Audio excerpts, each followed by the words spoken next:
Hey, this is John Leon Guerrero. I had the distinct pleasure today of meeting Anerae VeShaugn Brown, the subject of today's show.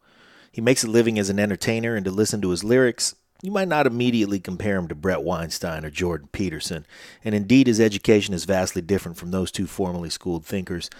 But I think you'll find in this interview that there are important similarities between these men. Their unapologetic candor, their sincere respect, not just for immutable truth, but for the process of discovery and for understanding others and for moving humanity forward. And there's a precision in language that I really appreciate from all three. Anyway, you can catch him on Facebook and Twitter at Official X-Raided, and his YouTube channel is Anerae VeShaugn. And you can buy music, sweatshirts, hoodies, and baseball caps, all of which are pretty dope, at AneraeVeShaugn.com. He's got shows coming up, including one right here in San Francisco on January 12th, and lectures all over the place. You should go to them. I hope you enjoy this show as much as I enjoyed getting to know Anerae VeShaugn. Lions Rock Productions. This is Jay Moore. This is Greg Crips. This is Bryce This Vine. is Dexter from The Offspring. This is Nathan This is East. Sebastian Younger. This is Rick This Marotta. is Stuart Copeland. This is Mick Gillette. This is Andy Summers. This is Dr. Bob Greenberg. This is Gabby Reese. This is Rob Bell. Hey, this is Jon Leon Guerrero. Hey, and this is Pete A. Turner. This is Anerae VeShaugn, also known as X-Raided, and you're listening to the Break It Down Show. And now, the Break It Down Show with Jon Leon Guerrero and Pete A. Turner. That's right. Anerae VeShaugn, the rapper known as X-Raided, has give or take 30 years putting his thoughts to the beat. Yep. Even among the rappers of his generation, he's always possessed an uncommon ability to articulate relatable emotions. And if you're evolving, that's a different thing when you're in your 40s than it is when you're in your teens. Indeed. He spent 26 of those 30-plus years in the state prison system, having been convicted of the 1992 murder of Patricia Harris, an incident that took place when he was 17 years old. In those 26 years incarcerated, he recorded 12 albums and ran the gamut of emotional states from walking the line everywhere he served time to stages of enlightenment, contrition, sense of responsibility, and a drive to empower others to seek and communicate the truth. Having been released just 3 months ago, that's what he's articulating now. In his new album, The Execution of X-Raided, he's killing off a character that he used as a mask and exposing his true self, Anerae VeShaugn Brown. The name his mama gave him. Yep. He's gone from thug life to hug life. That's not me being clever. I'm using your words, Anerae. I'm honored to have you on the show, man. Thank you. Thank you very much. This is a pleasure, man. Man, so you have a very unique evolution as a human being. Wow. And I'm happy that the culture allows us to see the story as it is unfolded. And I sure wish it was a whole lot more comfortable for you. But in terms of your ability to contribute to the enlightenment of humanity, you went through a thing and you had the wherewithal to capture it in all of its naked truth from the very beginning when you were a teenager in the streets of Sacramento. Yep. Into the system that took you for a ride that is now unconstitutional. Yep. For a young man to have to go through. Yep. So first of all, props for evolving as a human being. Thank you very much. And for never letting your humanity be robbed of you in that environment. Man, yeah. How do you do it? They say the mother of all invention is necessity. That's right. I think it was, my choices were I was going to succeed or fail. And in that environment, failure meant you were going to die. Yeah. And so I was not willing to do that. I was not willing to subject my family to that. I was not willing to fail my victim's family, the state, the people who had invested in me. I felt like I had a duty to people to grow. And so when we talk about growth, the only way to grow is to struggle. There's pain in a struggle and growth. You know, and the dog is getting teeth, it hurts. The gums bleed. The baby's getting teeth, it hurts. Yeah. When your bones are growing, it hurts. And so I started understanding that pain was going to be a part of the process. And then when I could acknowledge it, it allowed me to be closer to the truth and reality. Whatever I really felt, I was willing to feel it all the way because it was real. Man. And I was better. So why be in denial, people chasing drugs or using different things as crutches and self-medication so they could feel something other than what the reality was that they were facing. And I started saying I would rather deal with pain that's real and address it and actually treat the illness than to medicate a symptom and still be suffering from the illness. And that was the choice I made. That's a difficult choice for anybody to make. But when the choice is made while you're incarcerated, that's a very extreme circumstance to make that decision, because this is a conscious decision and it was not made lightly or immediately. Yep. Right? So at what point during your incarceration, and by the way, so for our listeners, I'm not going to explore the story of your incarceration to great detail. Vlad did that on Vlad TV, and everybody should go back and listen to that interview. But one of the things that really intrigued me about you, and one of the reasons that I couldn't wait to get to you, man, was, I like Vlad and I love the culture and what he does for it. So I check him out. But man, when he threw up a bullshit question, you weren't afraid to say, "Nah, this is stupid. We ain't going down this road." Yeah. And I thought, you know what, man, that's true. And you didn't do it in a way that was disrespectful, or, you didn't have to grandstand to do it. You were just like, "Nope, not here. Let's go. Yeah. Let's really go." And so there's a couple hours of interview there, and it's good, and everybody should go back and listen to it. But our listeners, they're going to say, "Oh yeah, of course. He came to his senses probably at some point when he, they locked him up." No, this took time. It did. It was an evolution. It was a legitimate metamorphosis. And the way that I remember listening when Kendrick Lamar did To Pimp a Butterfly, mm-hmm. this poem at the end, yeah, where he talked about the talent and pimping that talent and being in the community and being somebody that stood out in the community and having all those forces against you as you went about trying to pimp your talent, as he was saying. And I started thinking about it in those terms, and expounded on it. A butterfly got to go, a caterpillar goes into a chrysalis in order to become a butterfly. Right.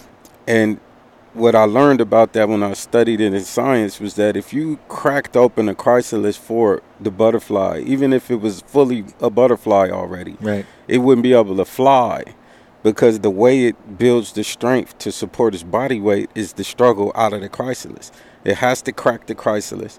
It has to crack it open, fight out of it, burst its way out of it, and that's where the strength comes from to fly. That's its workout. That's its workout. That's the workout. In order to survive, once it comes out, it has to endure the process completely. Yep. And if it comes out early, it's not going to make it. And I wouldn't have made it either if I came out early. Man. I wasn't going to make it, and I'm conscious of that. Like all the different opportunities I had for failure, or where I was, where I thought I could potentially succeed if I do this appeal.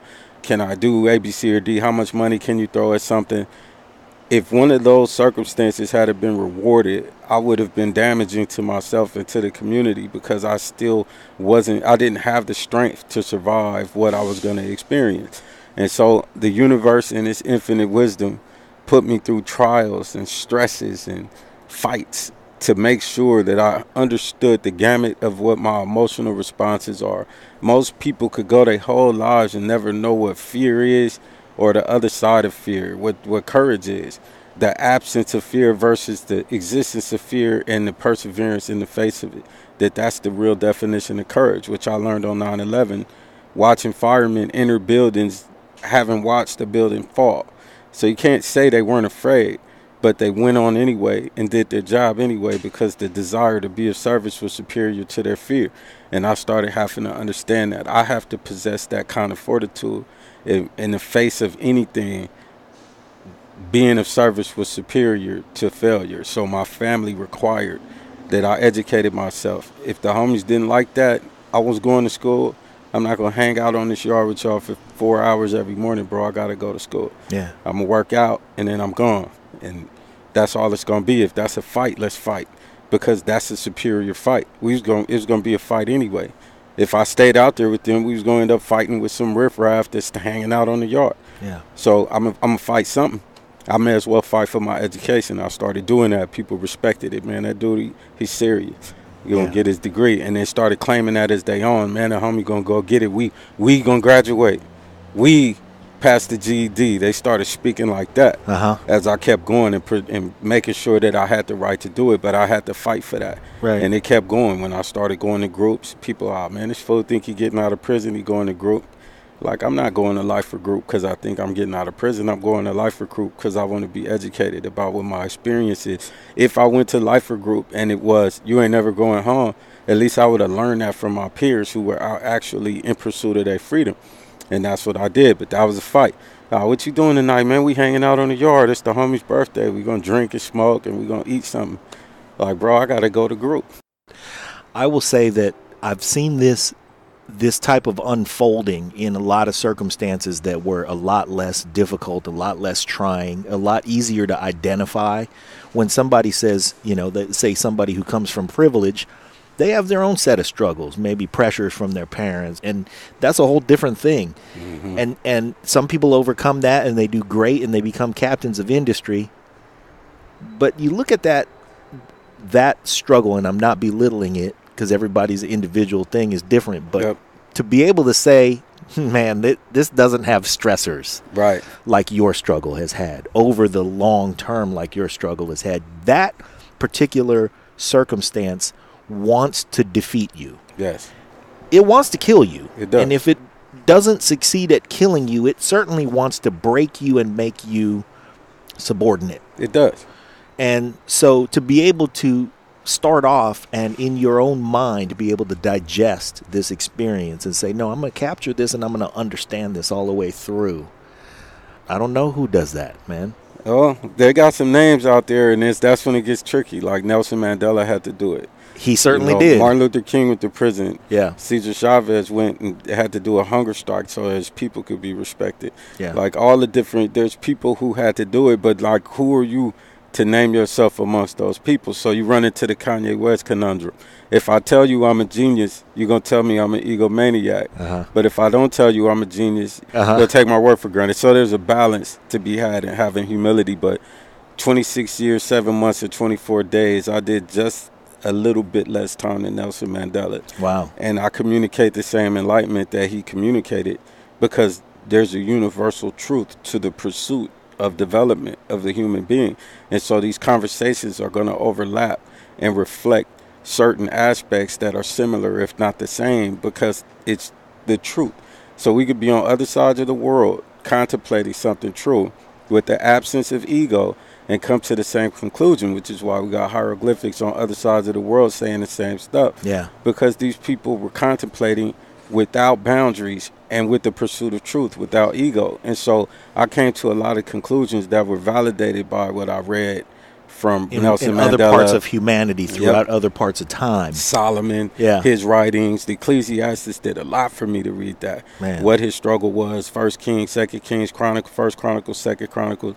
That did a lot for me. And then reading Nelson Mandela's works gave me a lot of courage. Malcolm X's work. Yeah. You know, people, Detroit Red had to go through a metamorphosis. It became Malcolm X. But Malcolm X went through a metamorphosis. It became Al-Haj Malik Shabazz, who ultimately died for refuting everything that Malcolm X had stood for. Man. But nobody knows who Al-Haj Malik Shabazz is. Yeah. They only know Malcolm X, Malcolm X, Malcolm X. Yeah. And so I kind of ran into that where I went from through a metamorphosis as a gang member to someone who wanted to be a citizen.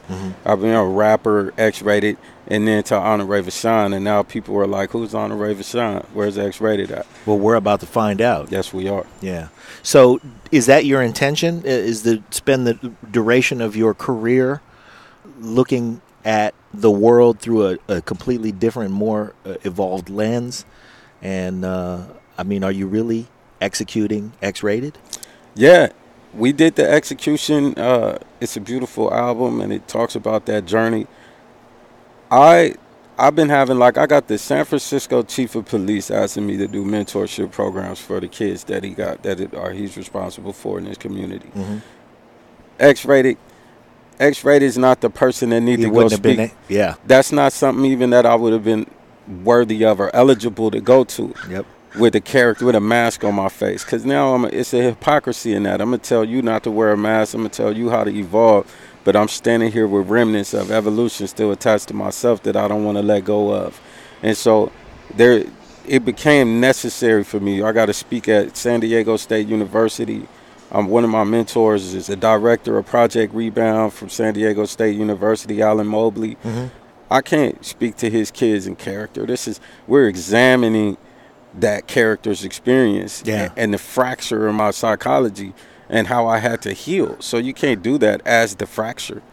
And so I realized it was necessary for me to grow and expand beyond being stuck in character. And Jay-Z's book helped with that and Decoded, where he talked about Jay-Z as a character, that other worlds of art allow for that, people to have their character. But they're not how many people in Hollywood are what their name is in Hollywood. Yeah. They all got a real name, and then they have their Hollywood name. I kind of ran into that where I felt like I want my life to be integrated in a way where I go speak to these kids, I go to the studio, I go do a show, it's all the same. I sit down with you, we have an interview, it's all the same. I don't got to play no character, forget what role I'm in when I'm dealing with my family. You know, to be conscious of every stage as I go, what the duties are. Right. Because now that we completed the metamorphosis and I'm free and all that faith and work was rewarded, the worst mistake to make would be to get out here and advocate for something other than what got me my freedom. Yeah. That would be a huge mistake. The thing that got you your freedom, which was your evolution, your shedding of the whatever it was that character was made of. Yep. Man. It had to happen. Yeah. I think, I want to say it was Martin Scorsese who said, you know, your job, if you are performing for me, is to show up on time, hit your mark, and tell the truth. And that's something, seems like some profound shit to tell an actor to do. But really, it's about what life is. And I mean, your ability to say, hey, it took me 26 years in there to fully evolve into this. Did it take you 26 years? If it had been 24 years, would it have been different? Did you need those last 2, 4, 6 years? Hey, this is Jon Leon Guerrero, co-host of the Break It Down Show and fellow producer here at Lions Rock Productions. And I'm proud to announce our newest show coming in January. It's called Justice. Season 1 is going to be a deep dive into some of the cases I personally worked on as a licensed private investigator, and you'll get a unique view into the criminal justice system that may just challenge some of your personal notions about how it should work and open your eyes in ways you never imagined.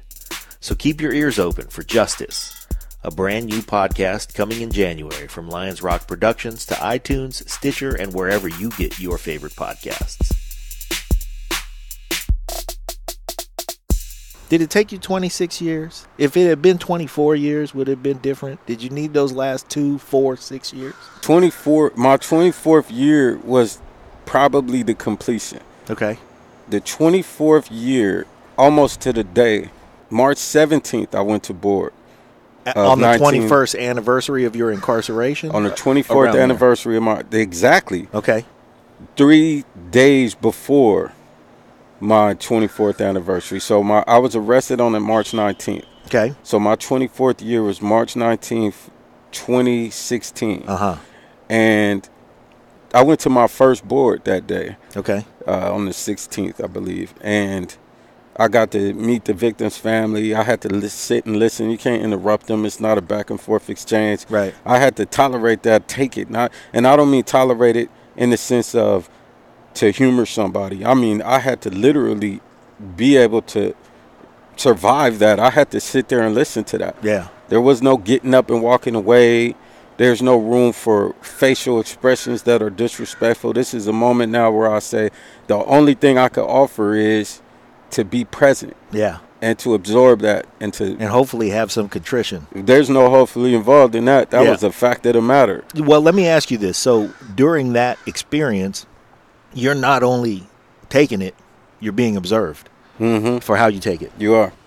I want to break our listeners off with Penal Code Section 3051, which allowed Anerae a youth offender parole hearing is what you're talking about. It's a hearing before the Board of Parole for the purpose of reviewing the parole suitability of any prisoner who was convicted of a controlling offense that was committed before the person had attained 18 years of age.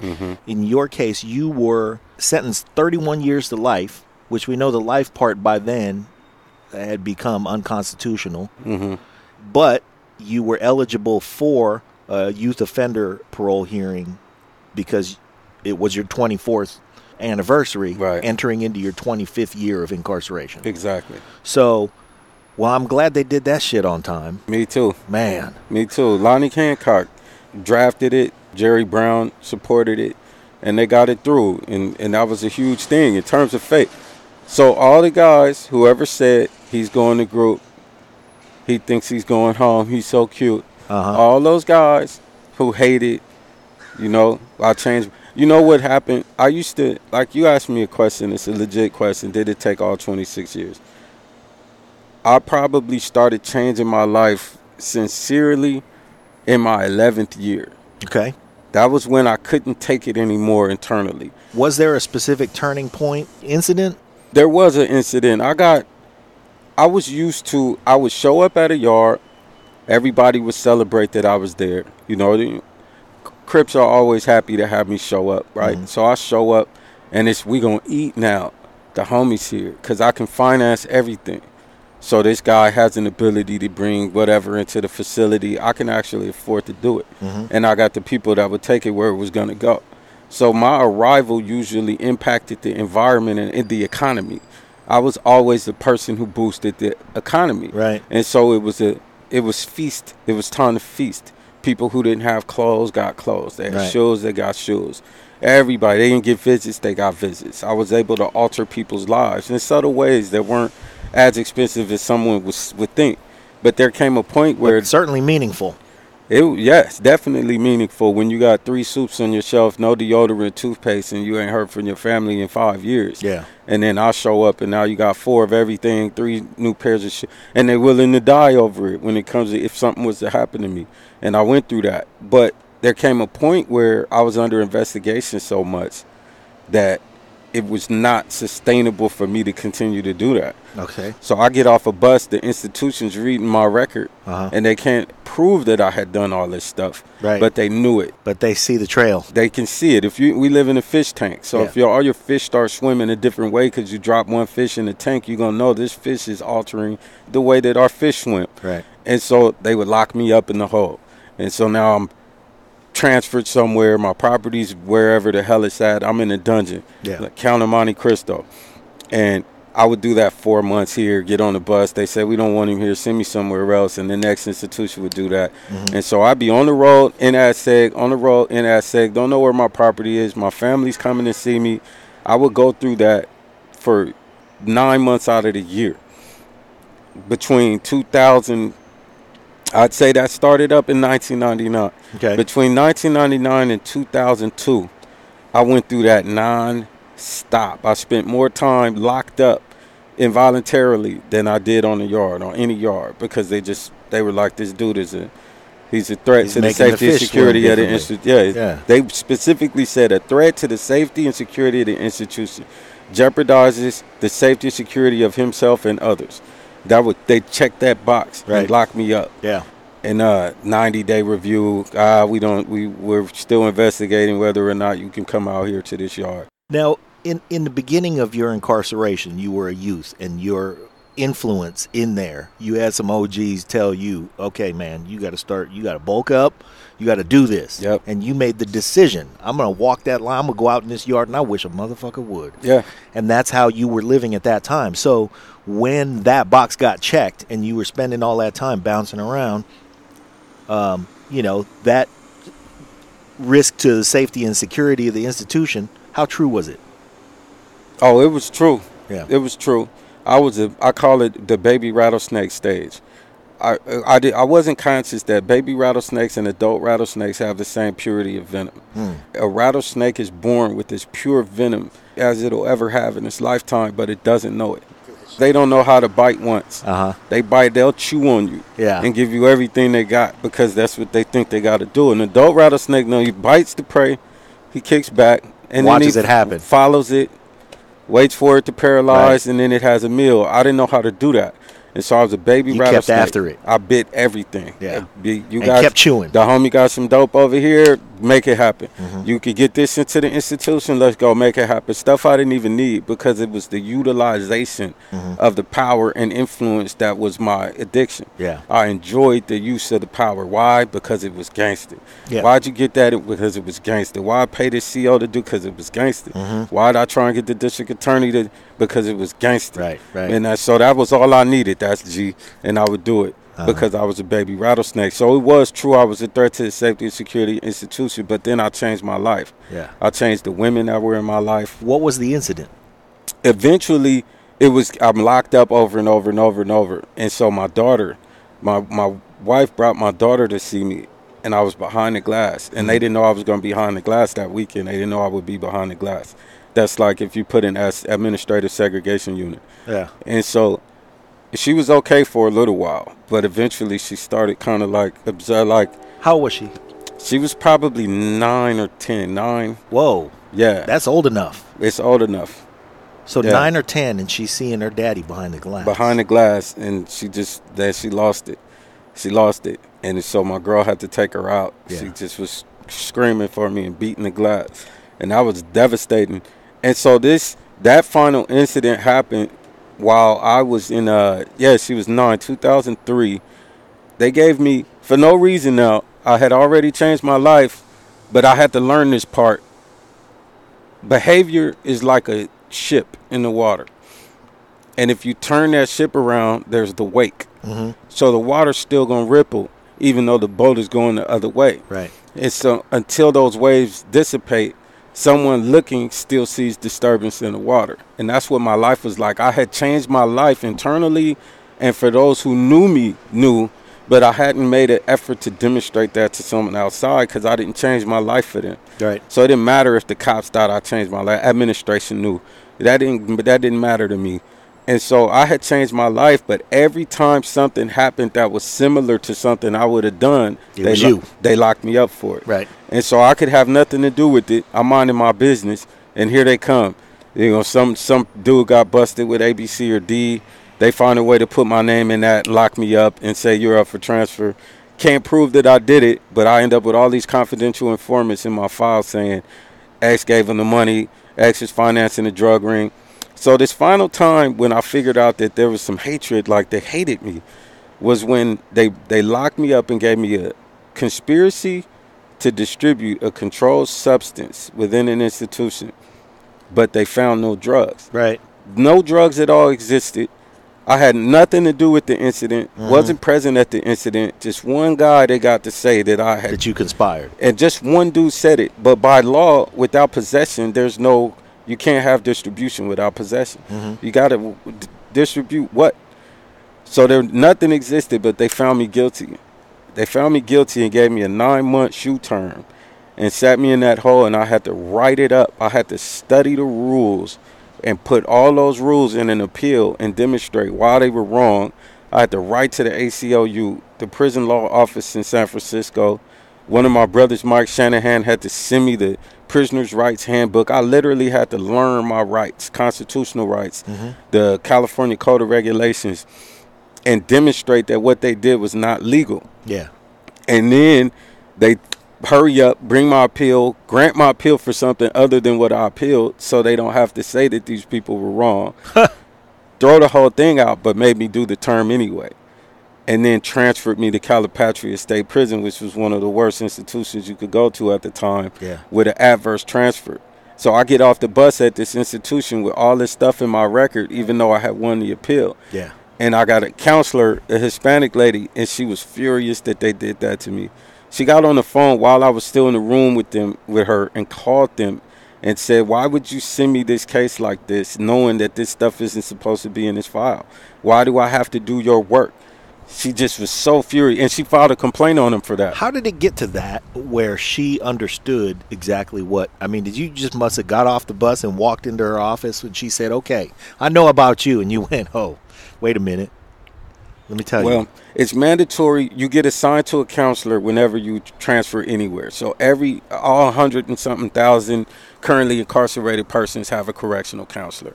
So she I was just a part of her case record. And evidently this wasn't, she just was used to it. She had seen this type of stuff and didn't appreciate it. And she had took her job. I ran into a lot of people as I changed my life who took their job because they wanted to be of service. Okay. So you have these people with criminology degrees and, you know, all of that stuff, criminal justice majors, and they would see what had started happening to me and they would be offended by it because it was the demonstration of everything wrong with the justice system. It was everything they intended to combat in their lives. They would say, how can you give him a distribution of a controlled substance with no possession? And then the person that enforced it on me, I had a record of him telling someone else why they could not have a shoe term imposed. Like the guy next door to me got his shoe term overturned. They refused to impose it, but imposed mine, the same body. Imposed mine, and he gave me the paper. It was like, hey, bro, I'm leaving the hole tomorrow. I was like, what? I read it, and they let him go, but kept me there.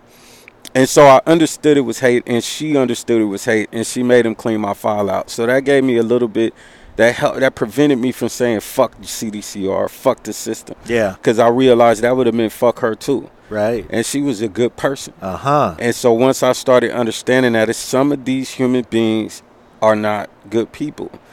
Just like some people working at McDonald's aren't good people. Yeah. And some of them are phenomenal people.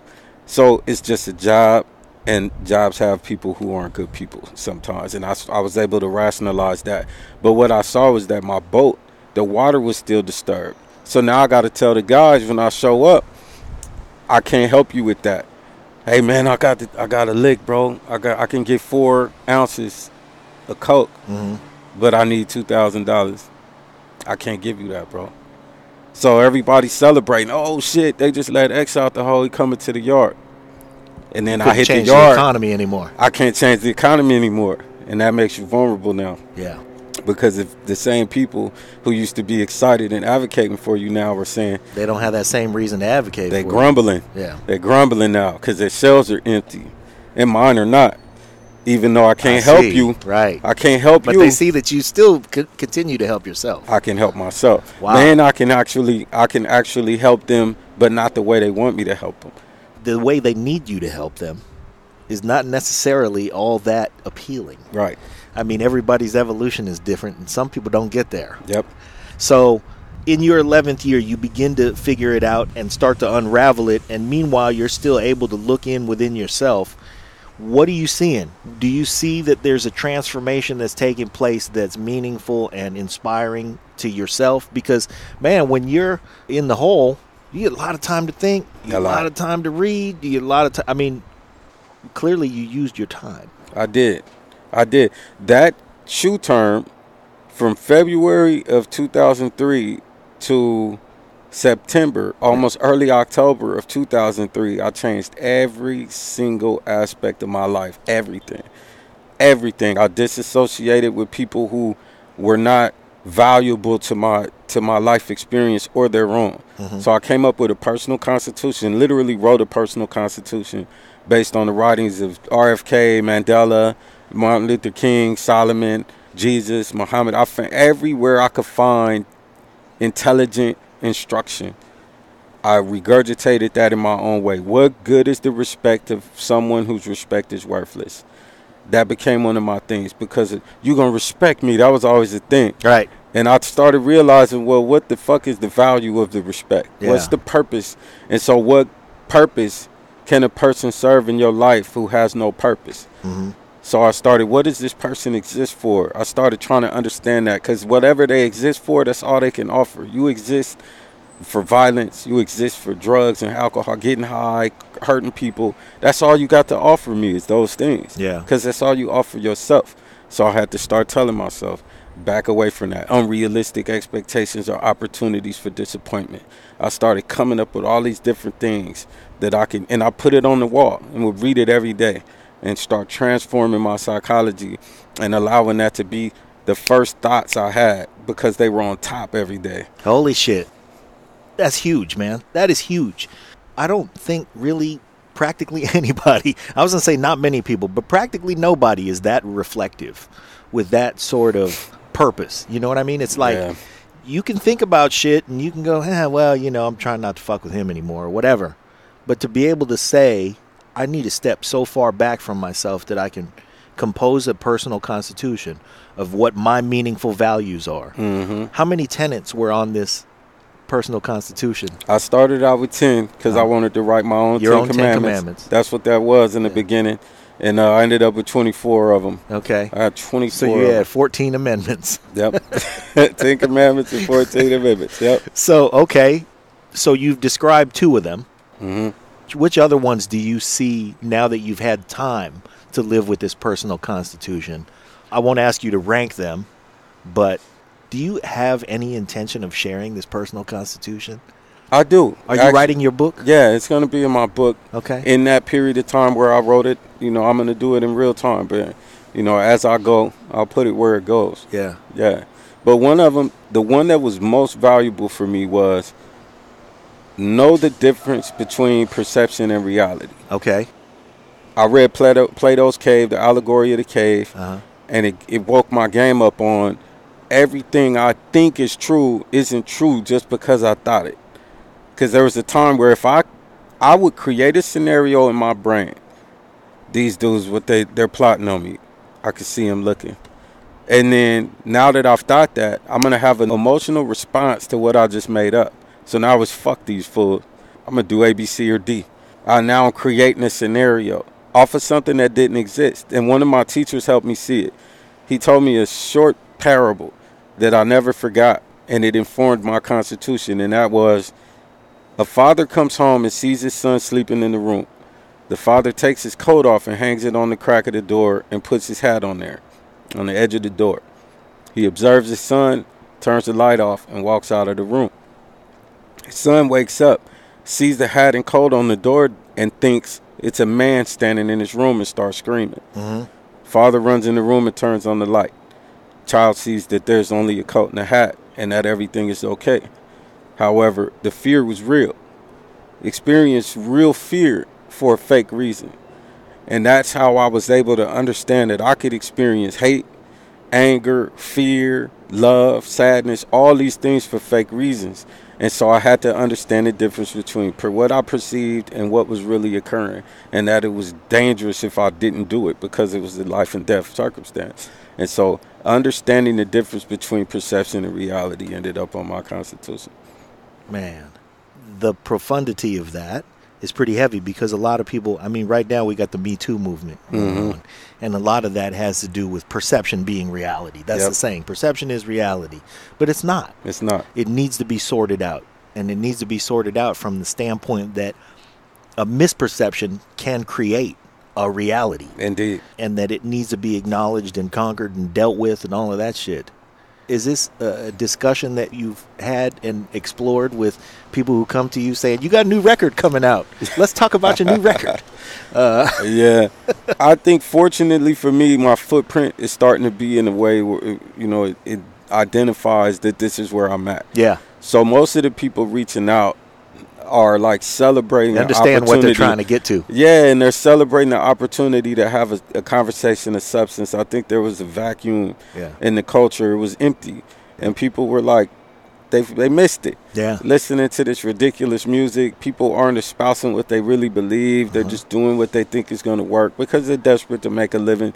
Some of them are desperate to accumulate more. It's greed. Yeah. But for a lot of reasons, there's not a lot of food in the music for thought anymore. It used to be you could have a meal in hip hop if you listen to what people had to say, and now the culture was a teenager. Yeah, in every sense, and it had to figure itself out. It went through some growing pains. It was doing some dumb shit. Yep. Just like teenagers do. Yep. So in the absence of your freedom, you continued to create. You never let go. Mm-hmm. Tell me why. Oh man. Was that for an economic necessity? No. If I had never made another record, like Cedric Singleton, my own people, no one was going to let me suffer in there like that. Never. I was never going to be hungry. I was never not going, I got my homes, all that stuff. I was never going to have that problem. My family. Yeah. It was really based on a discovery I made. Before I became an honest person, I was already an honest artist. So I would speak something other than what I personally believed because I didn't have a constitution. I didn't know what I believed. I believed what I perceived. And that needed to be developed. It did. And I espoused whatever. This is one of my other ones. Is I put probably wants a cracker on my list because it reminded me, don't be a parrot. Principles are superior to game. So I got principles versus game. A person with game is going to say whatever they have to say to achieve their desired end. Whatever they want, they do that to girls. They'll tell them anything just so they can get what they want. But once they got it, that's it, because they didn't believe what they said. Yeah. But if you have principles, you're going to do and say what you believe no matter who you talk to. Yep. And those people could say, yeah, you know what, man, Anerae's not going to like A, B, C, or D. And other people in the room could say that's true because they know what your principles are. He's not going for that. And then I walk up and they'll say, hey, man, this, and this is going on. Yeah, we can't do that for these reasons. And they'll say, we told you. Because they know what the principles are. There was a time in my life where that wasn't true. I was still a game spitter. I was still thought having game and being in the game was relevant to anything, like it meant anything. And so I would sometimes communicate something and conversationally that wasn't true, that I may not even have believed because the moment called for that to be said. Yeah.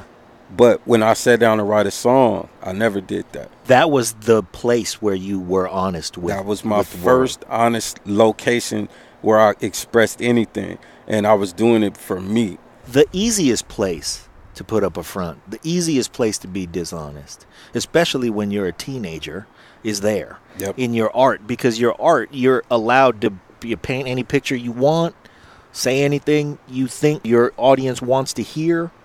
So the mark of an artist, and I say that with a capital A, the mark of an artist is the ability to quiet the noise and get to the truth and express the truth in a way that allows for clarity in your audience. Your audience is, like you said, there could be the situation where, you could go in and say what needs to be said to create an outcome, or you can treat people the way they really need to be treated, not the way they want to be treated. Yep.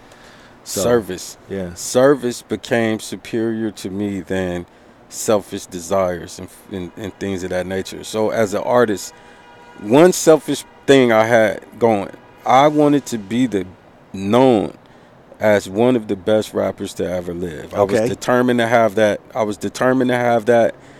I wanted it. And what I started seeing from the culture was to obtain it, you had to be able to tell a story. People had to relate to you. These are things, I'm reading album reviews. This person got a bad review because they didn't have stories. This person got a bad review because they didn't have metaphor similes. This person was lacking in sincere authenticity. And so I ended up with these things that would build the bionic rapper. And so, why is Tupac so appreciated? Why is Scarface so appreciated? Why was Nas so appreciated?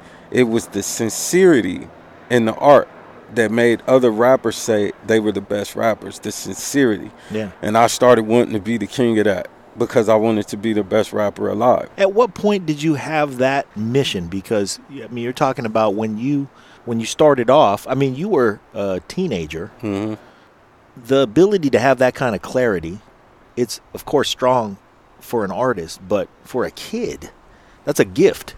Did you realize that you saw differently than everybody else? Was that what set you apart as a rapper in Sacramento? Because, we can all see sort of around us. The easy thing to do is, well, this person's having success. Let me emulate what they're doing to have success. But you were able to say, no, I have a different gift. Yep. I'm going to get past wherever that person is. That success is great. That's theirs. I'm going to get past that because I have this. Or was it just I don't know what it is, but it's pouring out of me. I got to just let it out. It was a little bit of both.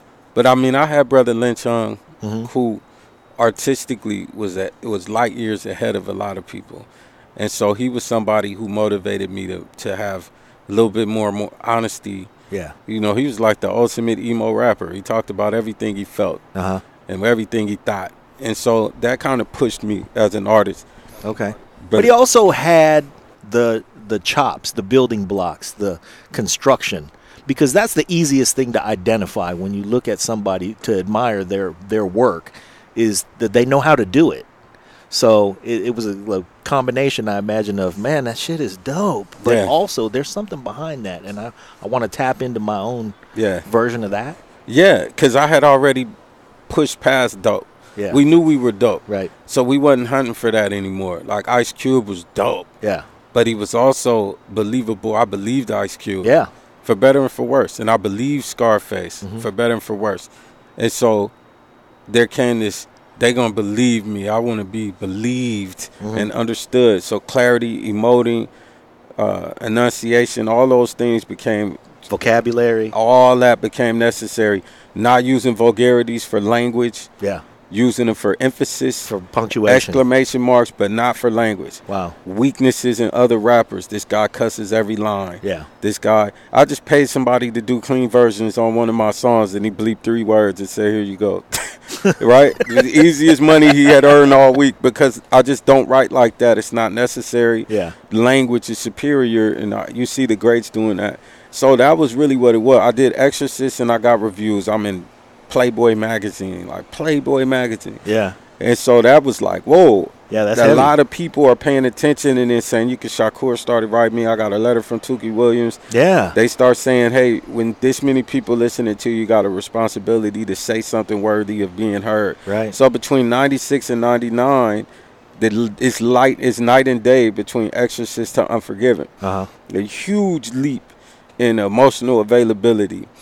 And I think my trial has something to do with that. Like, Deuce Father Life is this one moment of clarity on the Exorcist album where I wrote about my real life. It may be the only song on that record that's not a fantastical song. Strictly about what I was really going through, and I never really went back after that. So that one song happens on that album, and then Unforgiven finally comes out, and people can hear how Deuce Father Life evolved into Mama's Pride and Joy. Land of the Lost, Misanthropy, where I started questioning the government, social conditions, things like that. How did I get in this circumstance? Vengeance is Mine, Hold On. I started questioning my own life, retrospect, introspect. All those different things became a part of my writings because I was pursuing truths from sources other than myself. I was looking for answers from God. A lot of those songs are talking to God. A lot of them. Man. And it's me having conversations with God about why. It's like Job. Like, why is my life like this? Why was I in these circumstances? Why did my parents unite? They could have raised me together, taught me to be fair and do right. Like, I ended up writing that stuff on paper because I was really wondering it. Like, what in the hell am I doing here with these dudes? I walk back in that cell sometimes and just be like, what in the hell was that? Just walk to a chow hall and listen to all the conversations and hear them all. Right. Because I've been in the studio so much that I could hear every sound. Yeah. And so I can, just like you could hear a hi-hat over here, a drum, a guitar, a bass over here, I could hear this conversation, and it would be in my head like the Borg. Yeah. You were tuned in differently, and it was a lot. And I would go, I'd almost like auditory overload. So I go back to my cell, and I need to just decompress. Like, I gonna need the TV on. Yeah. And just maybe listen to some instrumentals and just write that stuff out of my system. And so it was therapy, really. I ended up with so many songs because I wasn't writing to record songs. I didn't even know I would ever make another album after Exorcist. When I got to prison, why would I believe that? So I was writing because I write. You're right, because there was an opportunity that seemingly would never come around again. Yep. But that didn't matter. You needed it out. I needed it out. Wow. Had to be written. Man. Well, I will say this, man. Your journey is truly the hero's journey.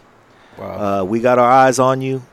You have a view of humanity that not a lot of people get to see. Not a lot of people who grow up in different environments will ever have to experience what you had to experience. But you're able to touch something about human psychology that I think will benefit millions of people. Wow. And I hope millions of people get to it. Thank you, man. I could talk to you all day, but I'm sensitive for your time because I know you got places to go. Yeah, I got a demanding parole officer who deserves her rights. I'm going to give her her rights because she could take mine. Yeah. How's that going? Is that process navigable? It is. It's Okay. something that can be, moved through. Yeah. It just requires. I'm sure she also patience. understands your attentiveness and your intentions. She does, and she's about the best one I've been able to interact with. Again, you find somebody who pursued the career because they believed in it. For service. And so she gets a hold of me, and it's like, man, you're a parole officer's dream. Yeah. Yeah, I've been out for 92 days. I got my own place. I own my house. I got my own car. I own my company. Yeah. I'm being of service to the community, speaking at high schools, speaking at colleges. And she's, meanwhile, got to chase sex offenders all over the Bay Area. Yeah. To keep them away from schools and things like that, right? You're making her job easy. I make her job easy. But she has, I think in the beginning, the system has a cookie cutter for people who get out of prison. And so it's stamp it. If your limbs don't fit in the cookie cutter, they'd rather hack them off than change the cookie cutter. Right. So you're going to be a star cookie or you're going to lose some limbs. So you better tuck yourself in to fit. Right. Or it's all bad. And so it took a while for them to figure out, whoa, this is a little different than what we're used to, and maybe it requires a little bit kind of different perspective on some of the stuff, because I think some of the stuff I do, if not for the service and the people, the politicians and the community advisors and things like that I probably wouldn't be able to do. So I'm conscious. It's been 92 days, and I hit the ground running very, very, very fast, but 92 days, man, after 26 years. So I'm empathetic to her. Yeah. I'm asking for a lot. I want to tour. I got to do shows. People want to do interviews. It's unusual for them to go through that. Like, who was the last one? Like, Robert Downey Jr. came home. Me. Who else do we really got from California that came home from prison? And the needed media, to do things. Yeah, and doing stuff immediately, and the media cared. Like, imagine if Robert Downey Jr. had to go to the parole board and say, I'm going to get out and have 5 of the top 10 highest grossing movies in the history of the earth. They would have sent him back to his cell. Man, they would have hacked off his limbs in that They'd have cookie hacked cutter his limbs again. off. Yep. If Wow. he had to go through that, that's what would have happened to him. Yeah. And so now here he is, Iron Man, Avengers, Sherlock Holmes. All of that stuff was true, and he knew all of that already, that's what his capacity was. He just didn't have to convince anybody of it.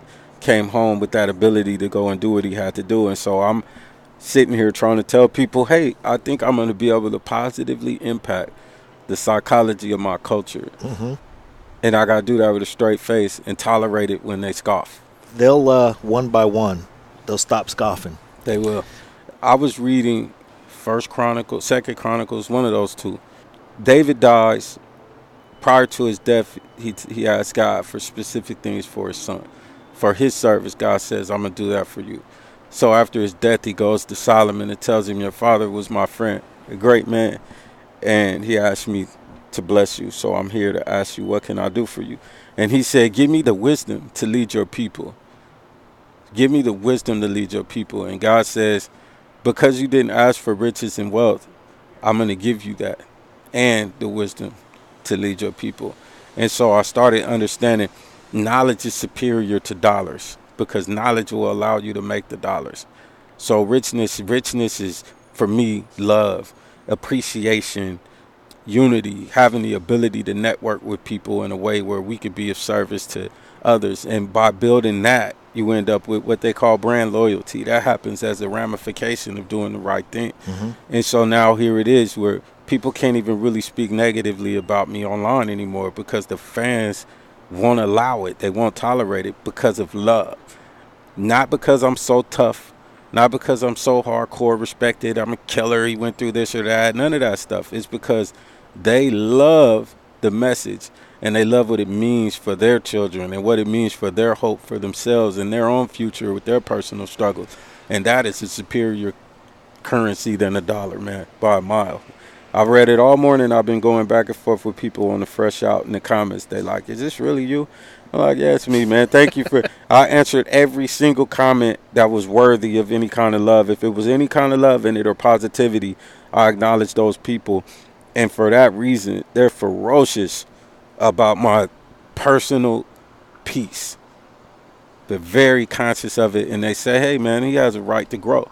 Like, who are you? Because I tell them all the time, there's more of us. And by us, the misfits, the outcasts, the downtrodden, it's more of us than there are of these exceptional idiots. It's a lot of exceptional idiots and they'll say, you're exceptional. I've been told that. You're so exceptional. And I'll say, no, I'm not. I'm the rule. I can introduce you to other men like me. I know where they are. They're my friends. They're my brothers. It's a lot of us. We just don't all look like what they think. Mm-hmm. Those kids going to Comic-Con, they just want to have a good time. They're in the entertainment, but people feel like they need to be ostracized. The nerds and the quote-unquote dorks. Those are some of my closest friends now because they live their life the right way. I have no idea how to live my life correctly. I'm out here a young duckling. I'm a butterfly fresh out of his chrysalis. That's right. And I'm looking at other butterflies, beautiful, flying around, saying, which way am I supposed to fly? Mm-hmm. I know how to fly now, but where am I supposed to go? You know, and the ones telling me how to do it are the regular Joes with jobs.